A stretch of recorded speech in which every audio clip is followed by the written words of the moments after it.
नमस्कार, आपली बातमीमध्ये तुम्हा सर्वांचं स्वागत आहे। तुमची आमची भाजपा सर्वांची।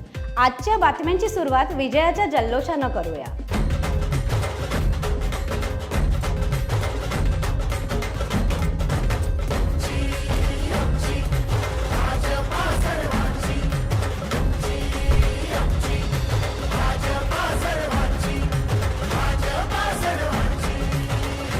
आणि आता या जल्लोषात तुम्ही देखील सहभागी होऊ शकाल, कारण तुमची आमची भाजपा सर्वांची आहे। तुम्हा सर्वांसाठी एक महत्त्वाची बातमी, तुम्ही किंवा तुमच्या आजूबाजूला असणारी कुठलीही व्यक्ती भाजपाचे सदस्य होऊ इच्छित असाल तर आजच 8800002024 या क्रमांकावर मिस कॉल द्या आणि भाजपाचे सदस्य व्हा। विकसित भारत आणि विकसित महाराष्ट्र घडवण्याच्या वाटचालीत सहभागी व्हा। भाजपाचे सक्रिय सदस्य होण्याकरिता 8800002024 या नंबरवर मिस कॉल द्या। काल अर्थातच 26 नोव्हेंबर रोजी भारतभरात 75वा संविधान दिवस साजरा करण्यात आला। या प्रसंगी देशाचे यशस्वी पंतप्रधान माननीय नरेंद्र मोदीजी यांनी माझ्यासाठी संविधान हा शासन चालवण्याचा सर्वात मोठा धर्मग्रंथ आहे असं सांगितलं। मेरे लिए तो संविधान शासन चलाने का सबसे बड़ा धर्म ग्रंथ है। मेरे लिए एक राजनेता के रूप में संविधान मेरा मार्गदर्शक है और मैं उसका पुजारी हूँ। और ये पूजा मैं आज से नहीं कर रहा हूँ। जब संविधान के 60 साल हुए थे तो मैं पहला व्यक्ति था देश में जिसने हाथी पर संविधान रखा और संविधान की यात्रा निकाली, और मोदी सीएम था, पैदल चल रहा था। पंतप्रधान माननीय नरेंद्र मोदीजी यांच्या सहकारातून समृद्धी या संकल्पनेतून करोडो महिला आणि शेतकऱ्यांच्या समृद्धीचा मार्ग खुला झाला। राष्ट्रीय सहकारी बँक महासंघाच्या हीरक जयंती निमित्त आयोजित ग्रामीण सहकारी बँकेच्या राष्ट्रीय संमेलनात बोलताना देशाचे गृहमंत्री माननीय अमित भाई शाह यांनी सांगितलं, हमारे प्रधानमंत्री जी ने आज की जो सहकारिता वर्ष की थीम है, सहकारिता सबकी समृद्धि के द्वार, वो थीम को 3 साल पहले मोदी जी ने अपने तरीके से एक सूत्रों में पिरोकर सहकार के समृद्धि के माध्यम से देश की करोड़ों महिलाएं, लाखों गांव और किसानों की समृद्धि का रास्ता खोला। और बहुत लंबे समय से प्रतीक्षित 75 साल के बाद देश में एक अलग सहकारिता मंत्रालय खोलने का निर्णय किया गया, और ये निर्णय के बाद 3 साल के अंदर सहकारिता क्षेत्र में अनेकविध नई गतिविधियां बनी हैं। मजबूत राष्ट्र ही संकल्पना पूर्ण करण्यासाठी राष्ट्रप्रथम ही भावना तयार होणे गरजेचे आहे।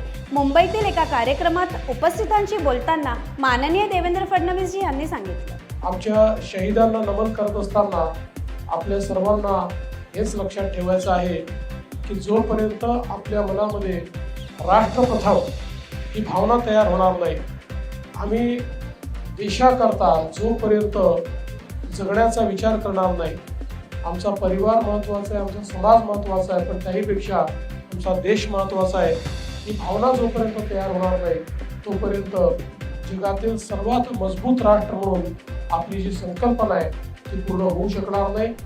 काँग्रेस पार्टीला जनतेनं नकारलं आहे। माध्यमांशी बोलताना भाजपा महाराष्ट्र प्रदेश अध्यक्ष माननीय चंद्रशेखर बावनकुळेजी यांनी सांगितलं, अब भी सुधरे नहीं है नाना पटोले, अब भी सुधरे नहीं है। 208 वोटों से जीत गए, बैलेट पोस्टल बैलेट में जीत गए, मुख्यमंत्री बनने का सपना देख रहे थे। देखिए भाई, अभी भी देख लो क्या चल रहा है गांव में।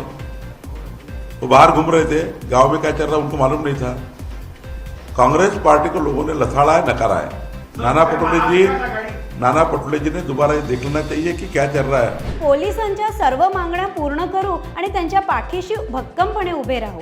मुंबईत 26/11च्या हल्ल्यातील शहीदांना श्रद्धांजली व जखमी पोलिसांच्या सन्मान समारंभात उपस्थित माननीय देवेंद्र फडणवीस यांनी सांगितलं, पोलिसांच्या मागण्या असतील, पोलीस पत्नींच्या मागण्या असतील, घरांच्या असतील, आरोग्याच्या असतील, शिक्षणाच्या असतील, पोलिसांच्या मुलांच्या त्या ठिकाणी एम्प्लॉयमेंटच्या मागण्या असतील, अशा या सगळ्या मागण्या निश्चितपणे मागच्याही काळात आपण लक्ष घालून त्या पूर्ण करण्याचा प्रयत्न केला आहे, आणि भविष्यातही आम्ही आमच्या पोलिसांच्या पाठीशी अतिशय भक्कमपणे उभे राहू।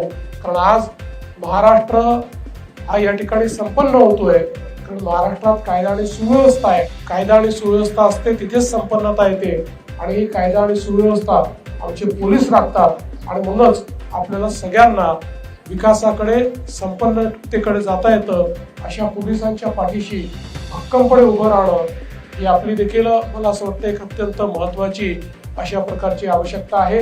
बिना पॉलिटिकल बैकग्राउंड के 1 लाख युवाओं को राजनीति में लाने से जुड़े विकसित भारत यंग लीडर्स डायलॉग या संदर्भात पंतप्रधान माननीय नरेंद्र मोदीजी यांनी मन की बात या कार्यक्रमात काय सांगितलं ते पाहूया। साथियों, विकसित भारत के निर्माण में युवाओं का रोल बहुत बड़ा है।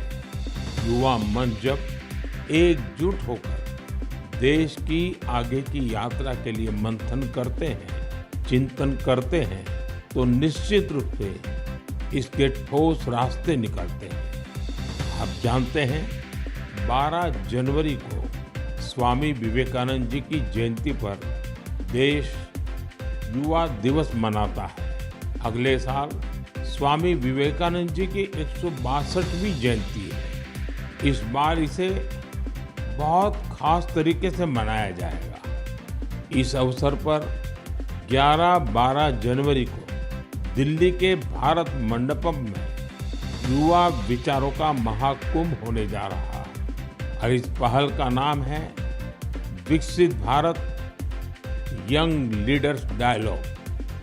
भारत भर से करोड़ों युवा इसमें भाग लेंगे। गांव, ब्लॉक, जिले, राज्य और वहां से निकलकर के चुने हुए ऐसे 2000 युवा भारत मंडपम में विकसित भारत यंग लीडर्स डायलॉग के लिए जुटेंगे।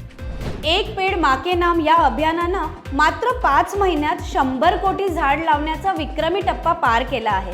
देशाच्या जनतेचं अभिनंदन करत पंतप्रधान माननीय नरेंद्र मोदीजी यांनी मन की बात या कार्यक्रमात या अभियानाची चर्चा केली। एक पेड़ माँ के नाम अभियान शुरू किया था।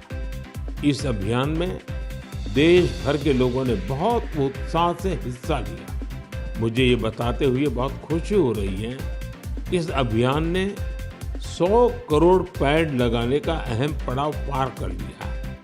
100 करोड़ पेड़, वो भी सिर्फ 5 महीनों में। ये हमारे देशवासियों के अथक प्रयासों से ही संभव हुआ।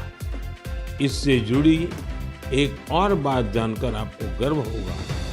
एक पेड़ माँ के नाम अभियान अब दुनिया के दूसरे देशों में भी फैल रहा है। आजच्या बातम्यांमध्ये इथेच घेऊया विराम। उद्या पुन्हा भेटूया नव्या बातम्यांसह। पाहत रहा आपली बातमी, आपल्या पक्षाची बातमी। धन्यवाद।